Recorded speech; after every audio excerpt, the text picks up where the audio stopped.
Probably that shocked the public the most, probably the money laundering side of things, that DEA is so involved in attacking money laundering with undercover operations and how they use undercover money laundering operations to identify networks, get on the drug side of things, and really have major impact on criminal organizations. I don't think that, although you hear a lot about money laundering, I don't think the public is so aware of the breadth of some of the undercover stuff that's done in New York and LA and everywhere, probably everywhere.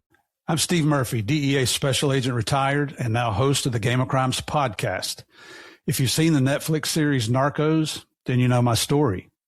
I now bring you stories of heroism and bravery from our law enforcement and military heroes, and occasionally from the criminals that they faced. Welcome to Game of Crimes.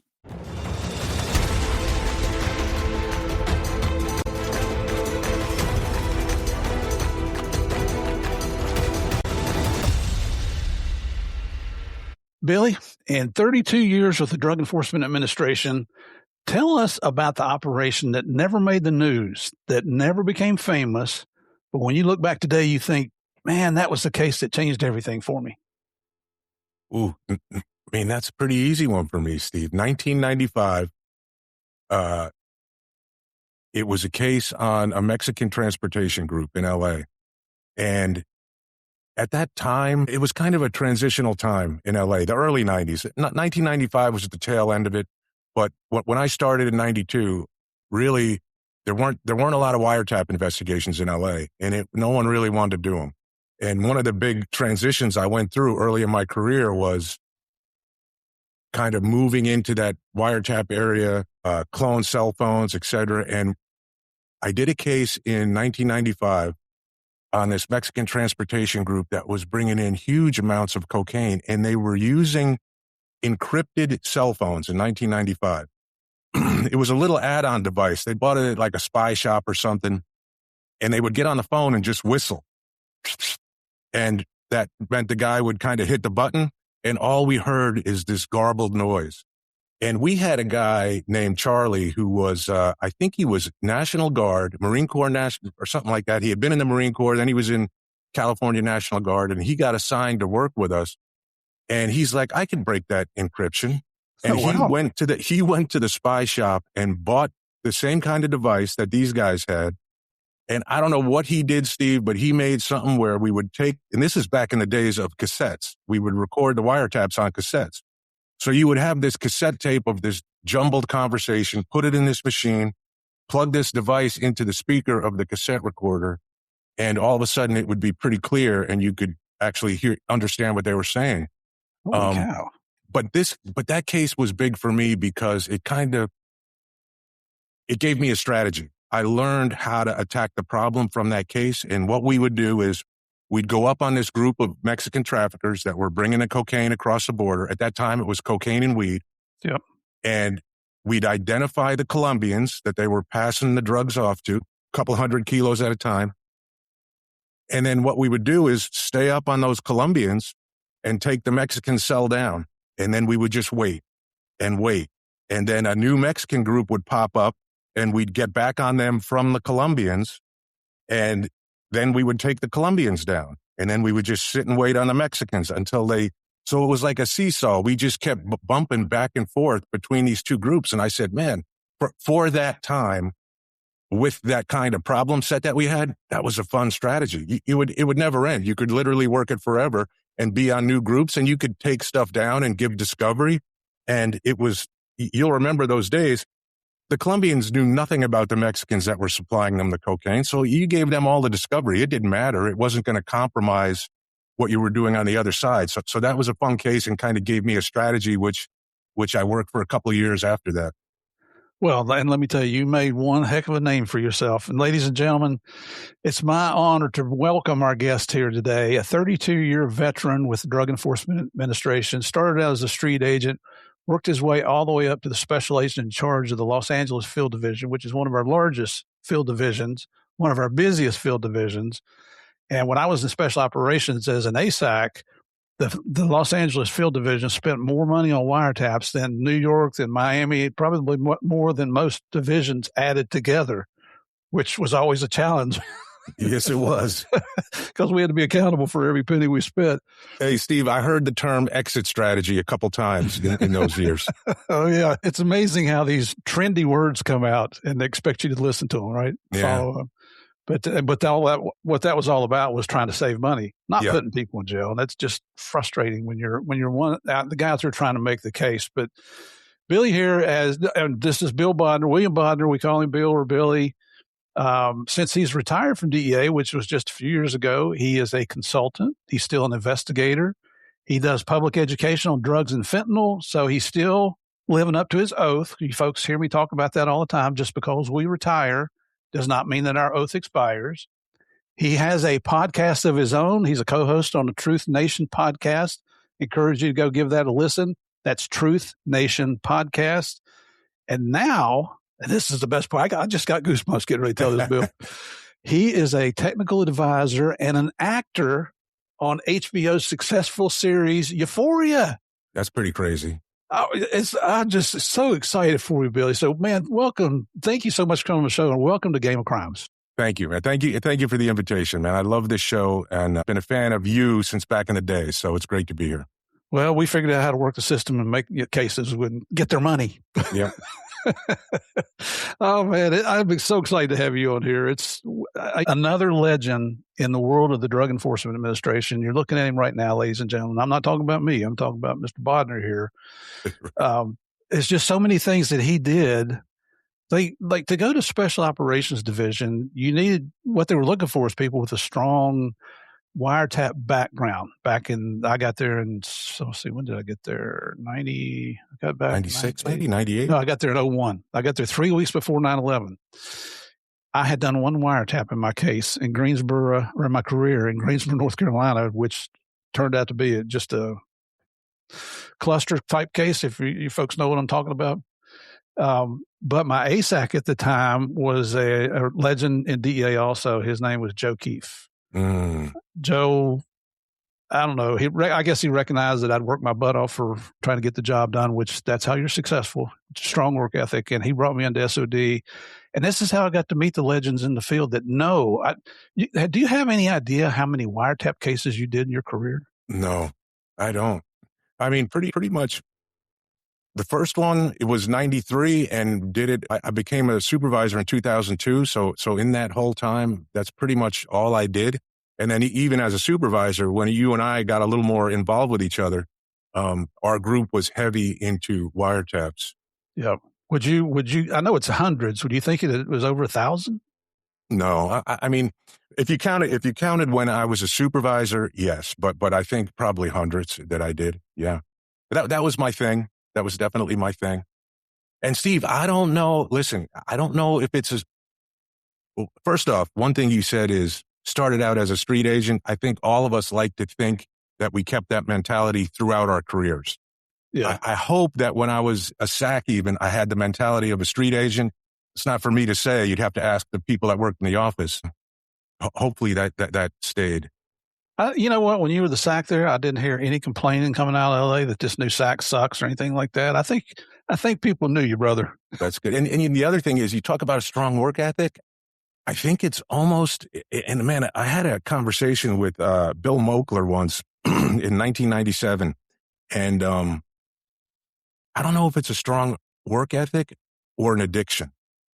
And for me, to be honest, Steve, for me, it was a little bit of an addiction, not necessarily the healthiest thing, like any addiction's not, but it was so fascinating to me, right? Like I'm listening to these criminals and I'm learning everything about them. And that kind of just became an addiction to where you could almost, or I would hope that I could almost predict what was going to happen after doing it enough. Yep. So it just become, and that's one thing that I started to say, I connected with Moakler on. He came to LA because we had just done this crazy case in 97. And the circumstances of it were just, I don't know, like you could look at it and you could say, oh, that was incredibly lucky. And I forget who he brought. There was someone else who came. It was probably the chief of operations came with Bill Moakler or something. And there's 3 of us sitting in this conference room. And he's asking me to explain what happened. And I tell him what happened.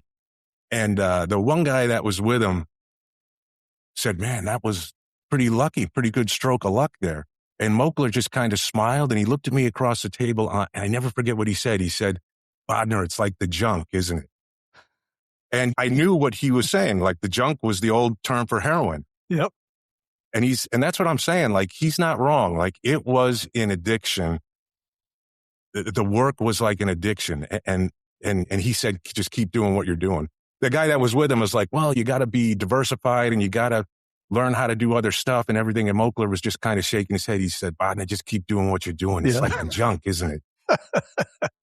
He's also alleged he is the reason that Special Operations Division started at DEA. Yep. So it's funny too, you mentioned about the addiction because the regular listeners here, they've heard me talk about my first undercover case with DEA in 88, going to the Turks and Caicos Islands. Been a cop for 12 years before I became a Fed. The most cocaine I'd ever seen at one time prior to that was 2 ounces. 2 ounces, a little baggy. First undercover case, we went to Turks and Caicos and picked up 400 kilos of coke. Ooh. So from 2 ounces to 880 pounds. And I make the claim I was addicted to cocaine at that point, just in a different way. That's exactly what I'm saying. Yeah. So let's talk a little bit about your background, Billy. Where did you grow up? What kind of kid were you growing up? Were you a troublemaker? Were you a fighter, an athlete? Were you the class clown? I was a little bit of a class clown and got in a little bit of trouble.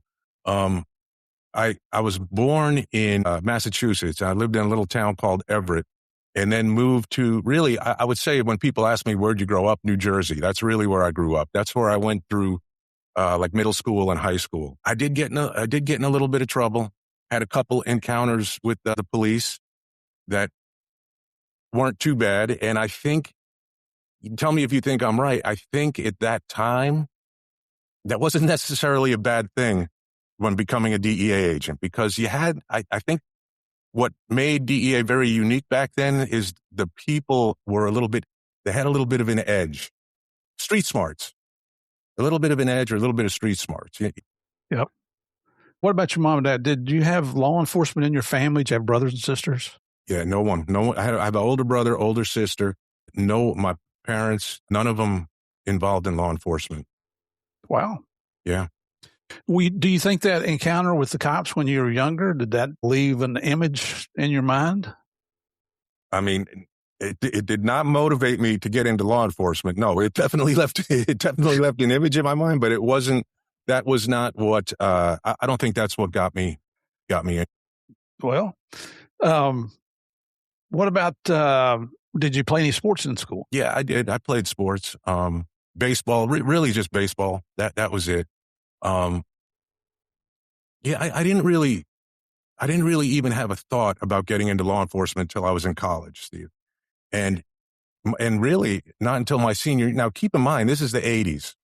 So you remember firsthand what was happening in the 80s, South Florida, George Bush Jr., right? The South Florida Task Force and all that stuff. That was big. That was really big news back then. And my senior year of college, they're lining up interviews on campus. And I was a business major studying finance. And I'm going on these interviews that they set up, and there was one for a brokerage company I'll never forget. And at the end of the interview, the guy says, so you could see yourself doing this for the rest of your life. And I'm thinking about it, and I'm like, no, to be honest with you, not really. And I guess it was a moment where I had a realization like, hey, there's nothing wrong with being someone that works in a cubicle, so to speak, right? 9 to 5. But that's not really what I was into. I wanted something that was going to be a little more exciting. And like I said, DEA was so much in the news then, and the drug issue was so much in the news. It just looked like a lot of fun. And I kind of said, hey, that's what I want to do. And where'd you go to college at? University of Delaware, a blue hen. Blue hen. Yeah. I don't know what that means. That's their mascot. Actually, it's the only college I got into too. So, it wasn't a lot. I didn't have a lot of choice. If I was going, that's where I was going. Yeah. But then when you graduated there in 89, you continued your education, didn't you? Yeah. So here's what happened. I applied to DEA. Immediately when I got out of college, I applied to DEA. And I immediately got a rejection letter, like within, I don't know, weeks, whatever time frame the government could do back then. Hiring was even slower then than it was now. So I got rejected right away, and I was living in New Jersey. I called the recruiter in Newark, New Jersey, someone who you may have known, Becky Bojeski. Did not. Okay, so credit to her, she actually took the time to speak with me. And I kind of said, hey, I understand, like I've not done anything with my life. I'm a college graduate with no experience doing anything. What are you looking for? And she went through, hey, we look for people with prior law enforcement or at that time military, or we're looking for accountants. And I thought, I hung up and I said, hey, I've just done 4 years of college. In college, I actually learned how to study and I learned how to be a student. In high school, I had no concept of that. I just kind of winged it like probably a lot of us did. Right. So I thought, hey, I can probably go back to school, get an MBA in accounting, and make myself more marketable to DEA. So I spent a couple of years doing that, and I applied again. And I don't remember exactly when I applied again. It was when I was almost done with graduate school, and I got in. I luckily got in. So really credit to the recruiter for kind of taking the time to have that conversation with me and tell me what I could do to make myself more marketable to DEA. Right. Not just blow you off. Exactly. Which, I mean, I'm sure that happens a lot. Even today, I'm sure that happens a lot. People just get blown off. Did you consider any other agencies besides DEA? Not really. I remember taking the Treasury enforcement exam. Like at that time, ATF was Treasury. I think Secret Service was Treasury at that time. I probably didn't do very well on it. Don't remember, but I really never, I don't think I applied anywhere else but DEA. I took that same Treasury test and got a letter back and said, hey, you don't qualify to be an IRS agent. I'm thinking, good, I don't want to be IRS.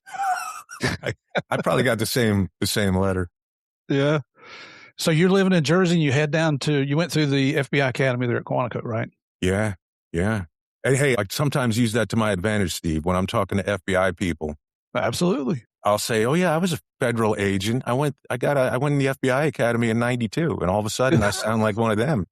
And for all our brothers and sisters out there from the Bureau, we love you. We're going to bust your chops, but we're going to love you. Of course, that's how it is. So when you're in the academy, I mean, our regular listeners have heard me talk about writing memos when we do something that the instructors think we might not have done correctly, or we challenged them, we should have kept our mouth shut. Did you have to write any memos? I wrote memos. And Steve, here's the thing, like, here's who my peers were in the academy. My roommate was Keith Bishop.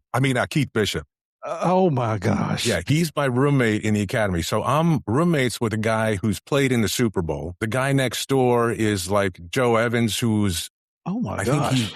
I think during the time at the academy, he was promoted to major or captain in the Marine Corps. So I'm with all these people who have quite the life accomplishments. And who am I? Like, should I really even have been there is debatable. But yeah, I definitely wrote some memos. And so here's another part of that, Steve. I haven't told this story too much, but when a year before, or some number of months before I actually got the hiring offer, I got a message on my old school answering machine, and it was this woman in recruiting at DEA headquarters, and she said, hey, we want to put you in this class. And literally, I called her back 10 times a day for like 3 weeks straight and could not ever reach her.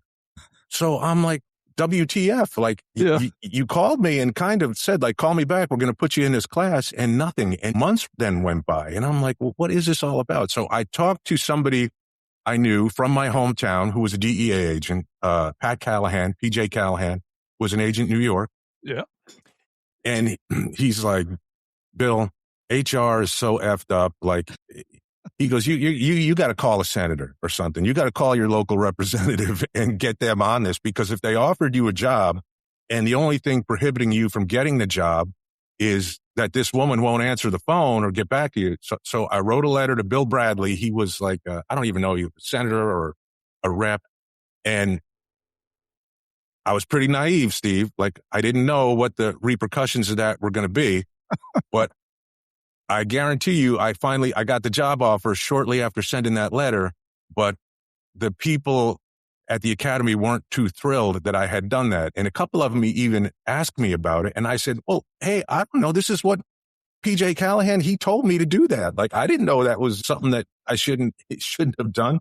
So I had a little bit of I don't want to say a target on me, but I was being watched pretty close. Like, I don't think they were thrilled that this new kid with no real life experience except a couple college degrees had called a representative and got Congress involved in this issue. But hey, I'm glad I did it because I got a job and 32 years later, here I am. So well worth it. Lack of professionalism on their part results in things like that happening. Yeah. I mean, that's what it boils down to. But so you got to give us one good story of why you had to write a memo. I remember on the range picking up brass and kind of doing it like I was talking to a dog. Here, Brassy, Brassy, Brassy, Brassy, like walking around. Here, Brassy, where are you? Come here, Brassy, Brassy, Brassy. And again, it's definitely not a big deal, but when they're already kind of like, who the F is this guy? That was a memo that I had to write. Yeah, my first memo came from the range also. Yeah. And I'd been shooting a lot of competition, and back then I was a very good shot. And the first time we got revolvers when I came through the academy. Right. And they're like on the 5-yard line, they said, okay, 6 rounds, slow fire, try to hit that piece of paper in front of you at 5 yards. So I had one hole. And the instructor comes running up and he's like, you see that? You get credit for 1. That's 5 misses in 1 round. I started laughing. I said, are you kidding me? He said, are you questioning me? And I said, yeah, I shoot competition. They're in there. I promise you. And he said, I want you to write me a memo, explain to me why you're being insubordinate and why you think there's 6 holes in that paper. I'm like, really? Right. I've been caught for 12 years. I'm thinking, well, how about if I just smack you right here? But then I lost my time. Right. Hey, as you know, Steve, that's the point of the academy, right? Exactly. This guy's, they're going to chop you down a little bit. Yep. And you end up having a lot of fun. Where did you want your first assignment coming out of the academy? Where did you want to go? I was 100% sure. And again, this goes back to the way I got hired, Steve, but I was 100% sure I was going to New York. Yeah. Because New York was short. I lived right there. Boom, boom, boom. And, I did give them the out though, because I said, like, I think at that time, so people know, we had to write down 3 choices. Right. We wrote down 3 choices, turned it in, and you got what you got. So I think I put Newark, New Jersey, where I got hired. Hey, I could live with mom and dad and save some money. Right. By the way, I found my offer letter and I made $13 an hour starting. Basically, it was $26,000 a year at that time, which is $13 an hour in 1992. So I said Newark, New Jersey, number 1, New York City, number 2, and then I just put West Coast. Oh. But Steve, I was so sure I was going to be in New York, and I just thought, hey, I'm not really a middle America person. I like to be near the beach, near the ocean.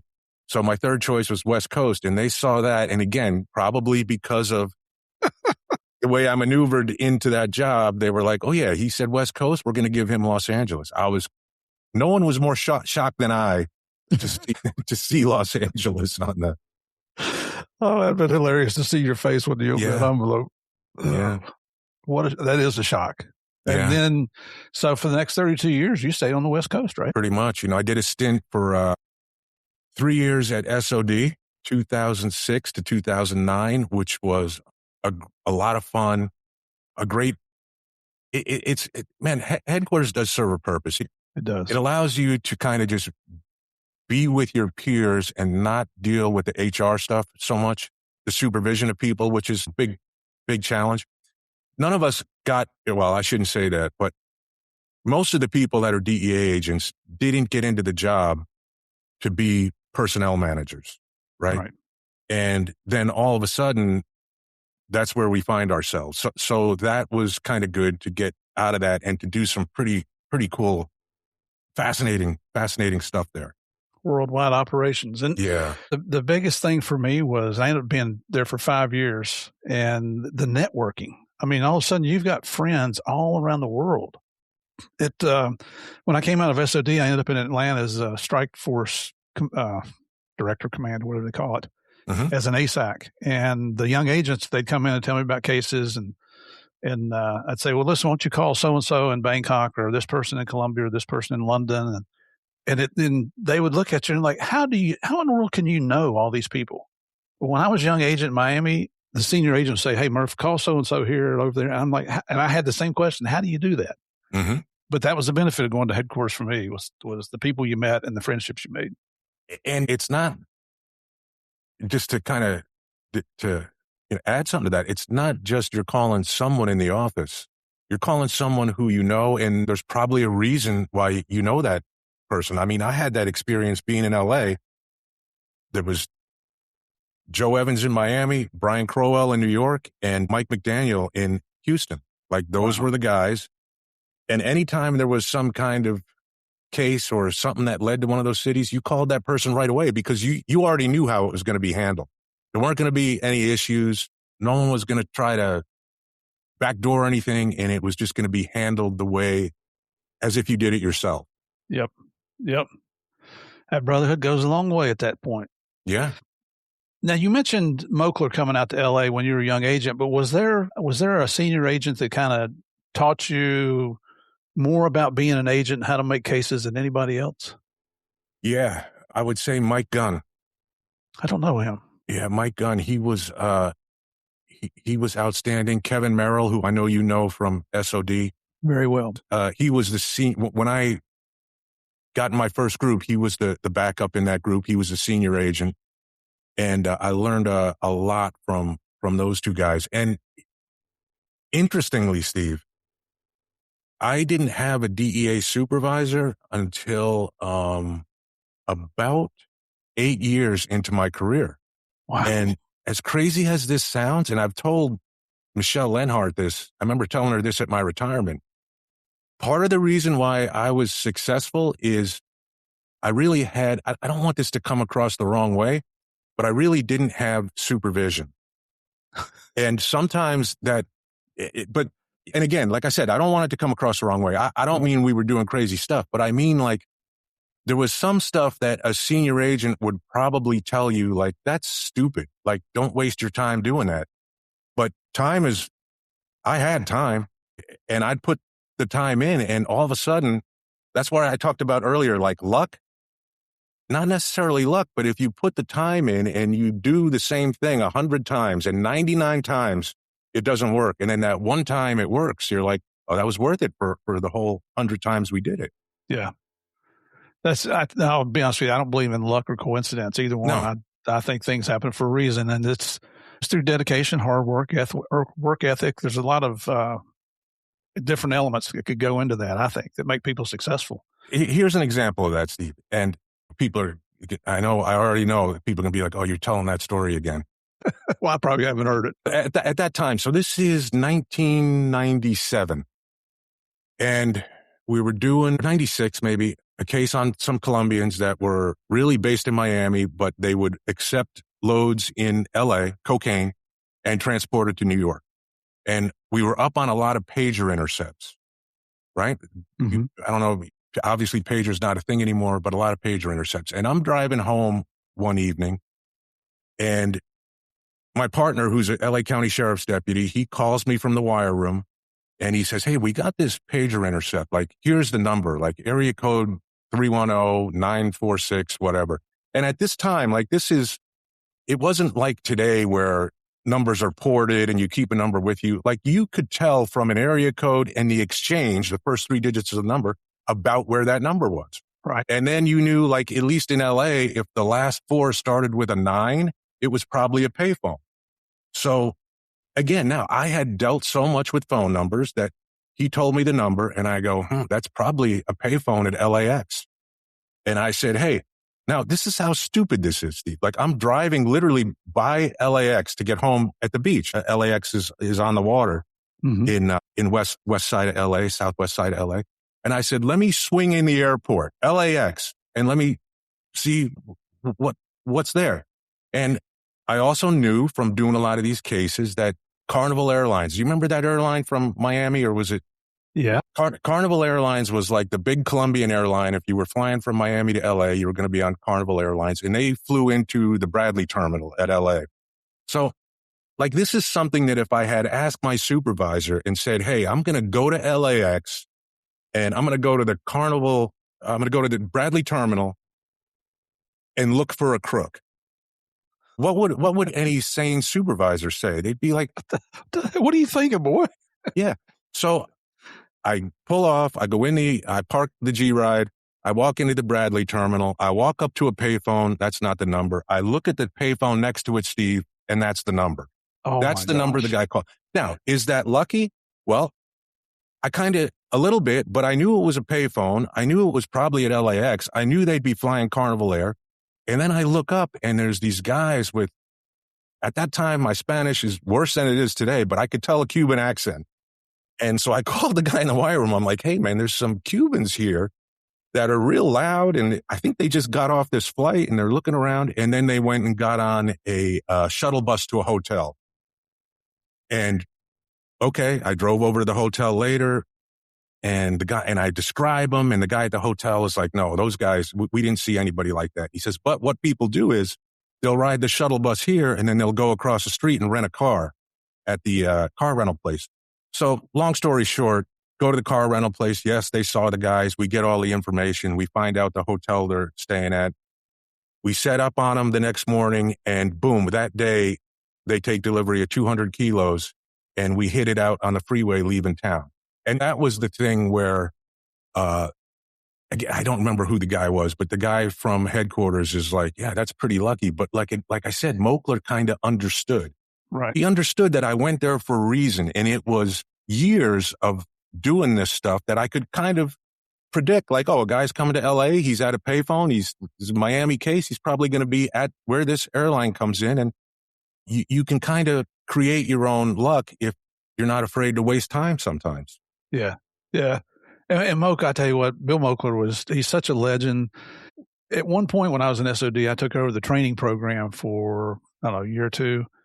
And they're teaching officers and agents how to do wiretaps. But we were also introducing the internet intercept program, all that. Mm-hmm. And Bill's one of my contractors. And I hear him on GS-14, the first level supervisor. Right. And I'm thinking, man, I'm in the great presence of royalty here, DEA royalty, and I'm going to question his voucher? Yeah. And he's no longer with us. And I often, like I did speak to him many, many times after that. Again, he was still a contractor when I was at SOD. But I wish I really told him the impact that he had on me. And just that, hey, it's okay to do this crazy stuff. Just keep doing it. He was a true leader of men. Yeah. Let's see here. When you were in LA, now you're doing a lot of wiretap. Did you ever do any undercover work? A little bit, not much. I mean, hey, I would do a little undercover work if we wanted to get compartments put in cars. I did that probably also in the late 90s, but not really. The raves, whenever there was a rave going before I was a supervisor, some kind of big electro dance party or something, I would jump in on that. But no, not my forte. Yeah. Well, even doing when you're out doing surveillance, that's a form of undercover work. Those that work deep in DEA, there's not a lot of people who have worked deep cover. Not like the Joe Pistones. It was Donnie Brasco in the Bureau and that kind of thing. And I mentioned him because Joe's one of my close personal friends. Yeah.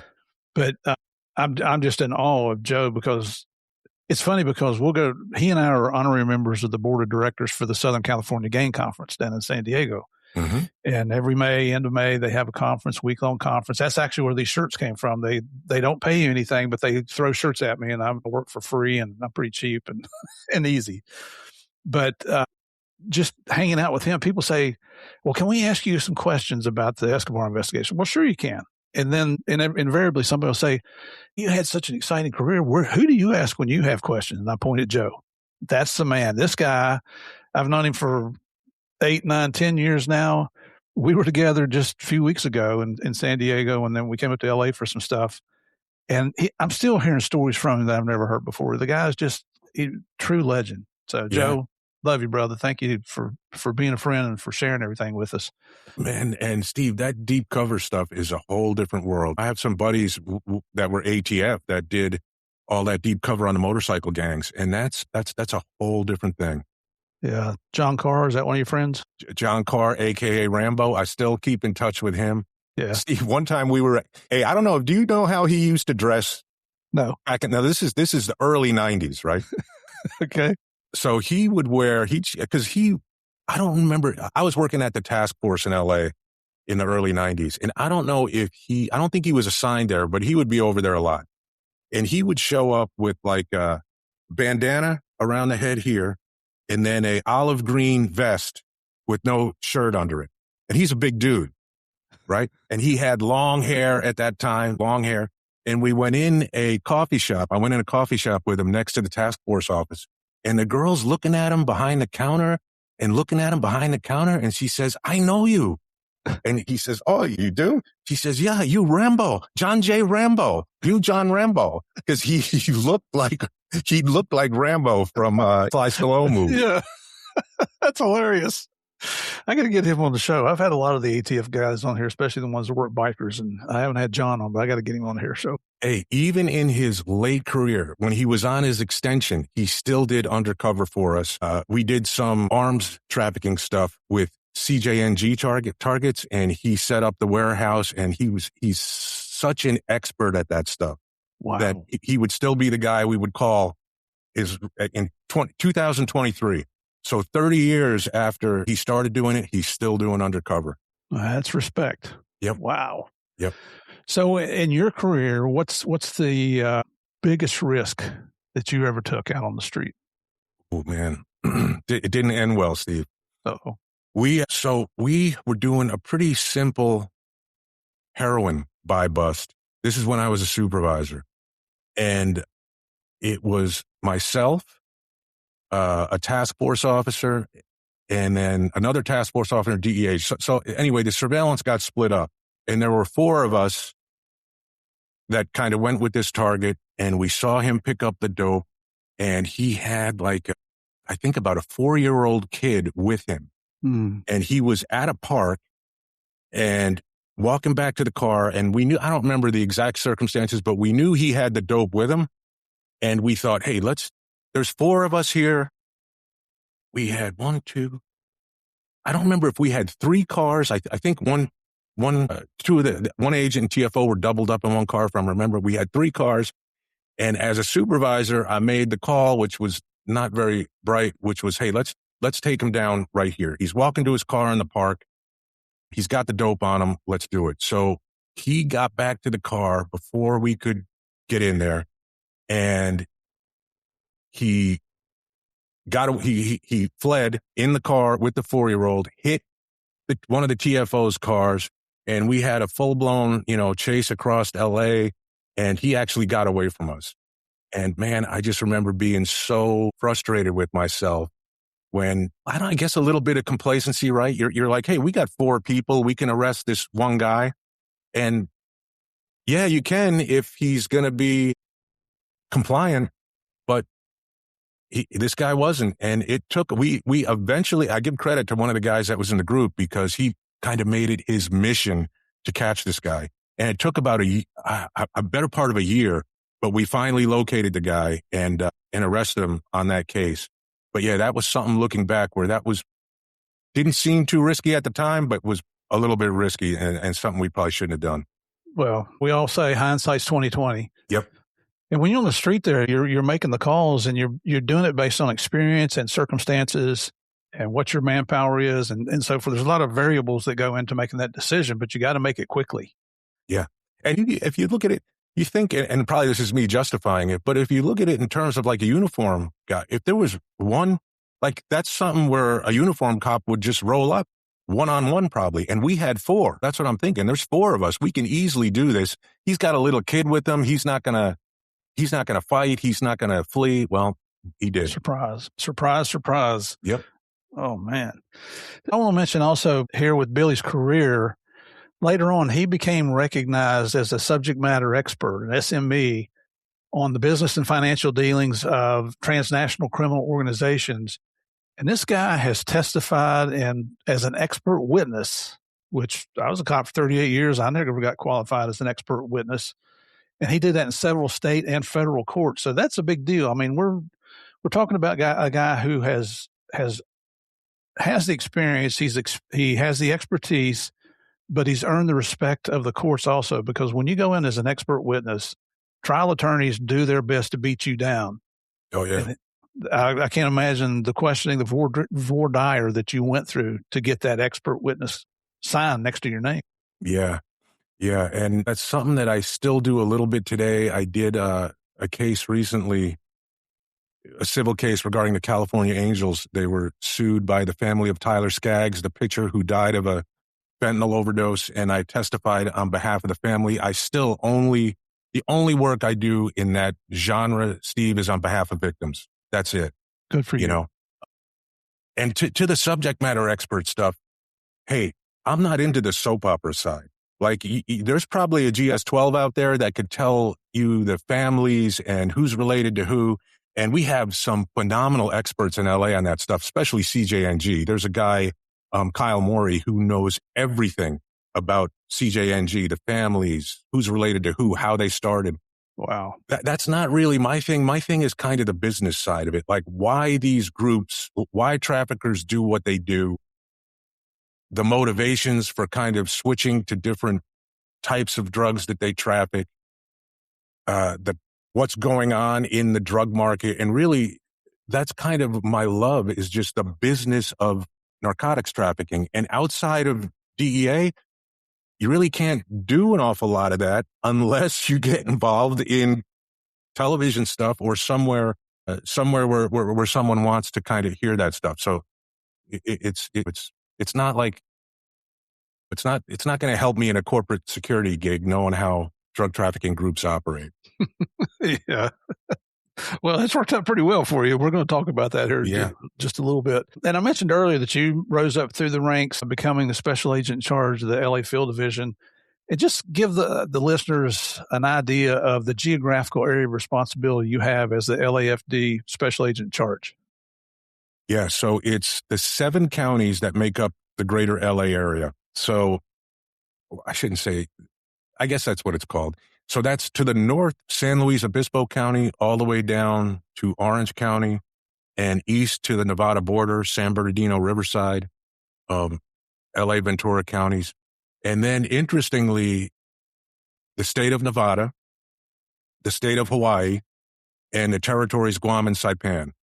And really, although I guess a layperson might hear that and kind of think, man, that's kind of a crazy area of responsibility. Like, what sense does that make?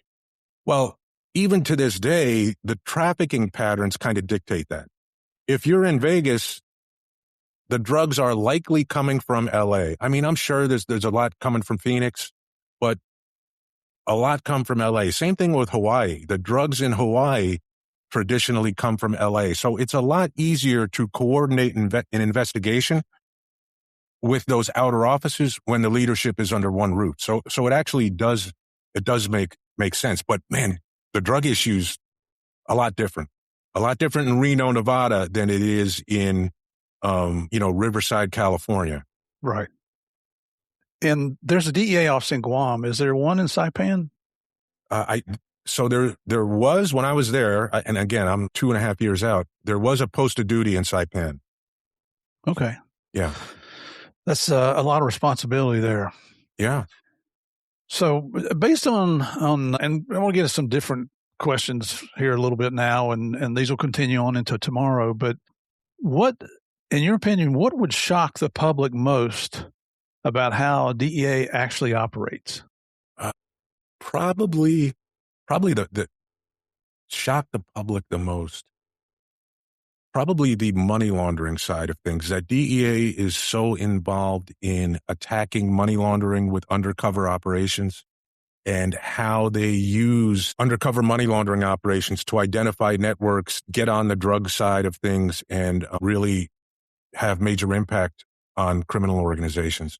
I don't think that, although you hear a lot about money laundering, I don't think the public is so aware of the breadth of some of the undercover stuff that's done in New York and LA and everywhere, probably everywhere. Although I think it's toned down a bit in the past couple of years, a pretty significant piece that flies under the radar a lot of times. Before you retired, did they still have the Attorney General exempted organization authorizations? Yes. And ladies and gentlemen, what that does is that gives the investigators and the agencies they work for the authority to let funds walk. And we're talking money. We're not talking drugs here, okay? But the purpose is, and even if we may have agents acting as the money launderer who is collecting a percentage of the funds that he is laundering for the bad guys. I know that sounds strange. It always did to me. When I was a young agent, I had a real hard time justifying that in my mind. But what it does is it allows the investigators to identify more components within that organization so that you're not just taking off one money laundering cell. You're tracking it back to find additional assets, whether they're financial assets or homes or jewelry or paintings or whatever the assets might be. And you're trying to continually go up that ladder to get to the head of this organization. So, but Billy, I think I saw where you'd made a comment here recently, like in the last couple of days. And ladies and gentlemen, we're recording this the third week of June. It's coming out in July. But there was an article I read yesterday about an agent, I think in Phoenix, who was he filed whistleblower status against DEA because he was saying that I didn't read where he's saying DEA, but the U.S. Attorney's Office was allowing loads of fentanyl to hit the street. Oof. Did you read that? I didn't. Oh, okay. You must have made a comment. I know you've done a lot of talks on fentanyl and the dangers and so forth, but man, I hope that's not true. I do too. I mean, you got to be so, yeah, that's you got to be so careful with that. For a while, I mean, DEA had a prohibition. This is probably around when fentanyl really started kind of hitting 2016, 17, 18. Sometime in that area, DEA had a prohibition against even doing controlled deliveries of fentanyl. Right. And I don't know. I don't think that still holds today, but yeah, that's no good. And hey, back to the money laundering thing. What I used to tell people is the goal of an undercover money laundering investigation is not to launder money. Yeah. And really, that's the truth. Like, you got to be so, ratios, right? You got to have good ratios, the amount of money laundered versus what you are getting from it. Yeah. So try to launder as little as possible and try to actually maximize the return, what you're getting out of it. There you go.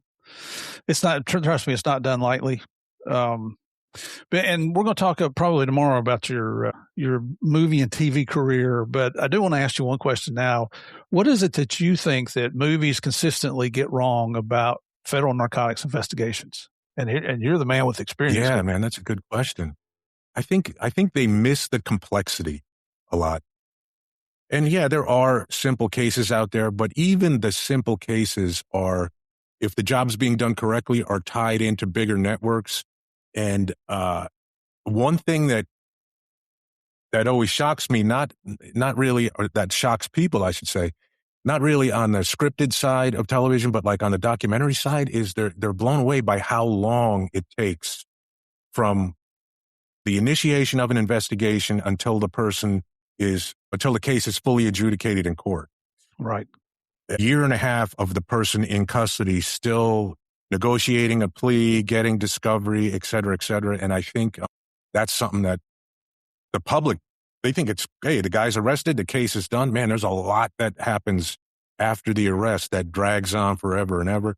And the other thing that's probably missed, I'm just going to be real, is the sometimes strained relationship between agents and prosecutors. Like, hey, a lot of times as a federal agent, you develop a relationship with a prosecutor and there's mutual trust and you don't have issues getting charges filed. But a lot of times, it's sometimes a challenge. You feel you have the evidence, the prosecutor doesn't. And the reality is probably somewhere in the middle there. But it's probably, if you talk to agents today around the country, I would guess that would be one of the major frustrations that they have, is getting cases prosecuted. And again, it depends on the leadership of U.S. attorneys' offices, which changes regularly with changes in administration. All the U.S. attorneys are out. All new U.S. attorneys come in. different priorities. If the attorney general sends out a memo saying he doesn't want minimum mandatory drug cases charged, that's a problem for DEA agents, right? Because that's what we do. So I think that's something that is often missed, is that sometimes, I don't know, probably contentious is too strong a word, but the sometimes strained relationship between cops and prosecutors. Absolutely. Cops and other cop agencies. Yeah, that's true too. Yeah. I hate that. And even the same agency. Mike Chavaria's book, Junior, talks about the issues with other, sometimes you hit bumps in the road with other DEA officers. That's just how it is. That's why relationships are so important. Trusted relationships are so important. Yeah, and had Mike on the show here a few months ago talking about his new book. That's a guy that I just have the utmost respect for. It's the things that he did in Mexico. I mean, there's just so many studs and studettes at DEA. It isn't all federal law enforcement. But on this particular question, I think a lot of people base their knowledge on what DEA is or does based on what they see on television and fiction movies or a TV show where the crime's committed and 42 minutes later but we take commercials out, 42 minutes later it's solved and they're moving on to the next case. Yeah. And that's not what happens. This is just not what happens. So, right. What is it that you think is the biggest mistake that young agents make? I think, and again, my experience is going to be different just because of where I worked, et cetera. But I think probably trying to rush into things a little bit, trying to do the biggest thing first. And there's so much to learn, and just patience and listening and kind of do the grunt work for a little bit is what I would say, how I would kind of describe it. Yep. Everything else will come with it, but kind of work on the foundation. And the one thing I always tell new agents, and I feel like maybe even more than what I just said, that this is a thing. To be successful as a DEA agent, you have to have a sense of urgency. Because it's very different than a lot of types of, almost all other types of federal crime, Steve. Think about what a DEA agent does. They have to figure out where a crime is going to be committed, when it's going to be committed. They have to be there when the crime is committed and collect evidence while the crime is being committed. And sometimes they're even going to do that in a way where the crooks don't even know you were there. Like, that type of proactive investigation is very different than any other type of crime. I'm not saying it's harder or easier, whatever. I look at how FBI does bank robberies. Basically, they categorize them and they have nice nicknames for them. And, hey, no heat from my FBI friends. And they get a guy and they can link him to 13 bank robberies that he did. That's great. But you really, imagine if you could not prosecute a crime unless you were there when the crime is committed. That's what DEA does every day. And in order to do that and be successful, you have to have a sense of urgency. You can't say, I could write this warrant today, but I don't know, I might not need it. Let me just wait. Write the warrant. If you don't serve it, you don't serve it, but have that warrant in your pocket. And man, I wrote a lot of search warrants that were never ever served, but I had it in my pocket and I knew if something happens at this house, we can hit it instantly and have no issue. And that's one thing that I used to implore on the new agents. And I also used to tell them there's a lot of freedom in the job of a DEA agent, right? So you better find your little niche. It's great. We want a new agent to do everything. And that's, you're going to have to do that. You're going to have to learn how to do everything. But it's okay to find a little niche, doing something that you love, and become an expert at that. At one point, when I started the strike force in Atlanta, Rob Murphy was one of my GSs. And the way he ran his group, and they were one of the most successful enforcement groups, I would put them up against just about anybody in the United States. I love Rob to death, man. Mm-hmm. Me too. He talks very highly of it. We had lunch last week. We were in Atlanta visiting our children, and he and I always get together for a meal when I go up there. But I would say, okay, you got 12 agents. Tell me what each one of them is doing, because all I'm seeing is 2 or 3 case makers. And he said, I can't have a case maker. Everybody's not a case maker. That's it. If you got 1 or 2 case makers, everybody else plays a support role that's just equally as important. And here I was already at GS 15, think, and my simple way of looking at things is, hey, if this redneck hillbilly can go out and make a case as a case agent, every agent should be able to do that. But then you look at the significant qualities of the cases that his group was making. You needed all those personnel working together with under that one case agent or maybe two case agents to have a successful conclusion, because they were just kicking butt and taking names. Yep. So proud of what those people did. And I'm looking on my list of prior interviews here, and I can't remember who told me this recently, but the statement was, as an agent, within your first 3 years, that's when you're going to make your name for yourself. Yeah. Yeah. That's actually something that, so at one time when I was a SAC, I had Kurt Palin as a deputy SAC, him and Mike Davis. And we used to, all three of us would sit in my office and meet the new agents as they came in. And Kurt would tell them that every single time. He would say, your reputation is made your first 3 years. Yep. And for good or for bad, that's going to follow you the rest of your career. So remember that. And in your interactions, remember that. In how you treat people and communicate and your willingness to work crazy hours, remember that. Man, when I worked on a good team, if you didn't get a call, if the group went out and worked at night and they didn't call you, hopefully you were pissed off. You were pissed off. Like you were mad that you didn't get the call to go out and work. I mean, that's kind of the way it should be. Yeah. When I was a young agent in Miami there in the late 80s, if our group wasn't going out, we went to the other enforcement groups. Hey, y'all got anything going on tonight we can come out and help with you with? Yep. Yeah, it doesn't really do a whole lot for your family life, but no, man, it was exciting.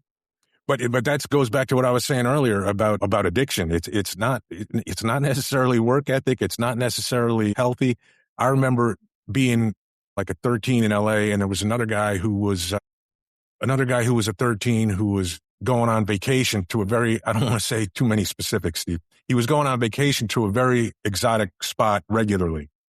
And everyone was like, wow, that's cool. He's going on these vacations there. He goes there all the time.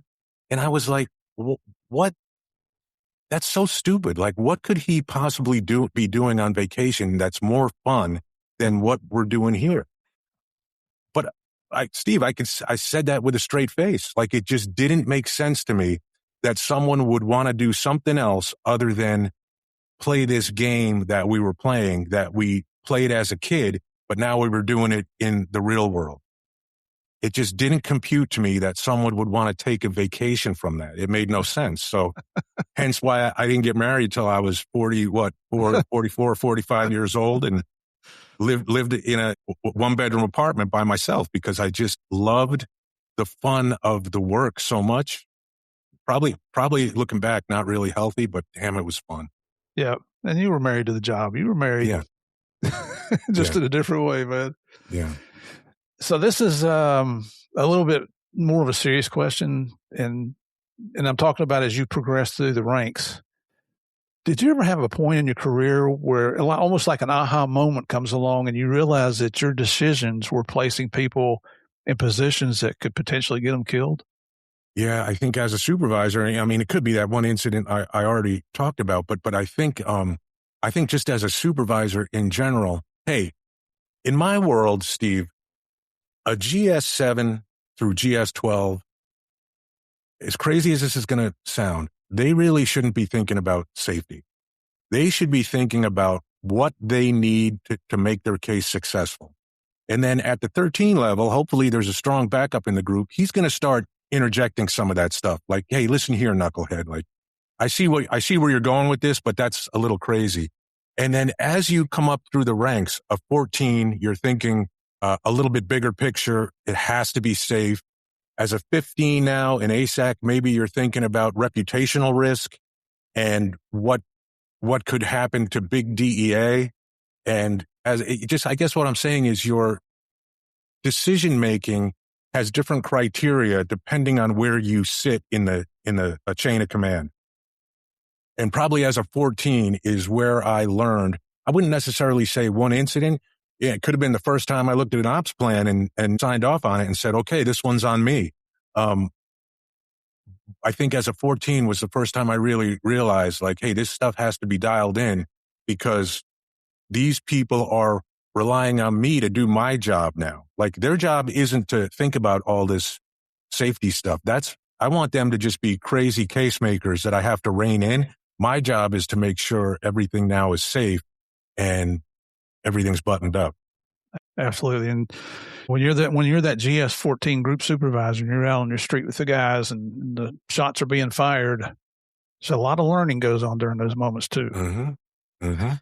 So just to follow up on that question a little bit, did you ever experience any episodes where you might wake up in the middle of the night worrying about things that the street agents are doing, or thinking, okay, did they think of this? Did they think of that? Not that you're second guessing, but it's just your concern for your people. 100%. I mean, I can't think of any specifics right now, but that's kind of a regular thing. Like when they're out on and that was probably more, as a GS, I think I was out there 99% of the time, right? Mm-hmm.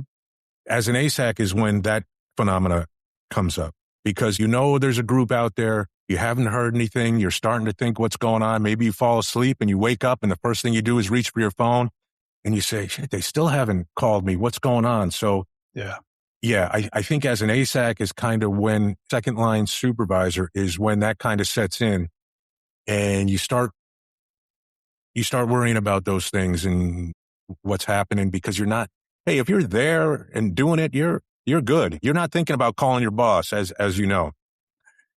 But the boss who's laying home in bed, he's thinking about what you're doing. So yeah. Did you ever get a phone call at dark 30 in the middle of the night? Because those aren't good phone calls. Man, I got one. This was when I wasn't married yet, but I was dating my wife, and it was in the evening, and I remember just putting fish on the grill, and John Poulin calls me, and he says, hey, boss, we just had a shooting here in Studio City. And I said, come on, stop effing with me, right? Mm-hmm. And he, no, boss, we had a shooting. You probably have to come out here. And I remember telling my wife, or who's my wife now, hey, I got to go. And like watching her brain try to compute, she's like, you just put fish on the grill. Like, no, we're about to eat dinner. We just put fish on the grill. And I'm like, that doesn't matter right now. Like, I'm leaving. So that was kind of her first introduction to, because as an ASAC, your hours are somewhat regular, right? Right. And that's the position I was in for the most part when we were dating. But yeah, those calls come and you kind of, as you know, you kind of drop everything, and that's the reality of the job. Yeah. And here's one tough question, and then we'll probably call a break here for today. And this is a tough question. Tell us about the worst phone call or home visit that you've ever had to make to a family member. And easy question. It was, man, Steve, I'm going to be embarrassed that I think the agent's last name was Markey. He was killed in Venezuela. It was like a robbery at a gas station. I think he was there on vacation. This would have been 2006, like the early part of 2006. And Steve Delgado was the SAC, and this agent's parents lived north of LA, like somewhere around Santa Barbara. And he called me up and said, Bodner, can you do this? Can you go out and notify this agent's family that he was killed? And I did that night, man. And I mean, that's rough. To have to do that is rough. And to see the emotion from the family and the questions and everything else, tough to do. It is. When I was a uniform cop back in the 70s, had to make one death notification. And I just don't know any easy way to do it. Yeah. You talk to some of these guys. My former co-host on here, Morgan Wright, made several death notifications throughout his law enforcement career. And it's one of those things that never gets easier, because you're delivering bad news, and the family knows that if you show up, something's probably really wrong. Yeah. And forgive me if I got the name wrong. It's embarrassing that I don't remember it, but yeah, that was rough. Ladies and gentlemen, I don't tell our guests what questions I'm going to ask them, and you kind of put people on the spot. You can understand that. I tell you what, man, there's My memory is not nearly as good as it used to be. Multitasking abilities are not quite as good as they used to be. There's a medication out there that supposedly helps you with your memory to help so your memory will maybe recoup a little bit. Let me guess, you forgot what it was? I can't remember the name of the damn drug. Right. I knew that was coming. Right. Bill, man, this is thank you so much for letting me put you on the spot with some of these questions, because it's I'm taking out some of the pauses, ladies and gentlemen. Some of these questions I ask, you have to stop and just think about them for a few minutes before you come up with the answer that you want to give the best the best answer that you can here. So thank you, brother. Bill has agreed to come back tomorrow, so I certainly hope that you will come back and join us.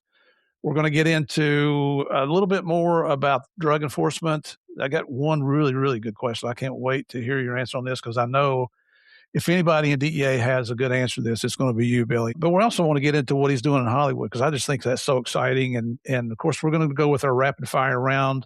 So we're going to have some fun tomorrow. So ladies and gentlemen, thank you so much for continuing to come back every week to support the Game of Crimes. I couldn't do any of this without you. If you're listening to this and you haven't watched us on YouTube yet, do me a favor, go over to YouTube, type in Game of Crimes Podcast in that search bar at the top, click on the subscribe button, meet some of the guests that you've been listening to, click on the like button if you like what they're saying, and send me your comments. Until tomorrow, everybody, stay safe. We'll see you then.